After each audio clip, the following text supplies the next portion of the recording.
ফিরে আসছেন নেইমার। সুখবর ব্রাজিলের জন্য, আগামী অক্টোবরে বিশ্বকাপ বাছাই পর্বে ব্রাজিলের ঐতিহ্যবাহী 10 নম্বর জার্সি পরে মাঠে নামবেন তিনি। তাই ব্রাজিল ভক্তরা এখন খুশি, কারণ ব্রাজিলের এই ঐতিহ্যবাহী জার্সিটি নেইমারের অনুপস্থিতিতে যে অসম্মানের শিকার হয়েছে, এখন তা আর হবে না।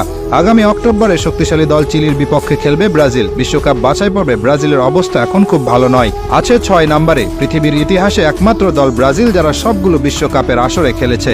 বাকি যত দল আছে, আর্জেন্টিনা, স্পেন, জার্মানি, যাদের কথাই বলুন না কেন, তারা সবাই একবার না একবার হলেও বাছাই পর্ব থেকে বাদ পড়ে মূল বিশ্বকাপ খেলার যোগ্যতা হারিয়েছিল।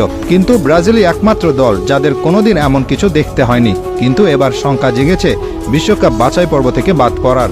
আর তাই এমন সময়ে দলের প্রাণভোমরা নেইমারের দলে ফেরার এমন ঘোষণা আশা জাগিয়েছে ব্রাজিল ভক্তদের মনে, কারণ নেইমার কি জিনিস সেটা সকলেই জানে। নেইমার এমন একজন খেলোয়াড় যিনি একাই পারেন একটা ম্যাচ জিতিয়ে নিয়ে আসতে। বর্তমানে ব্রাজিল দলে যারা আছেন তারা সবাই মিলে যত গোল করেছেন, নেইমার একাই করেছেন তার চেয়ে বেশি।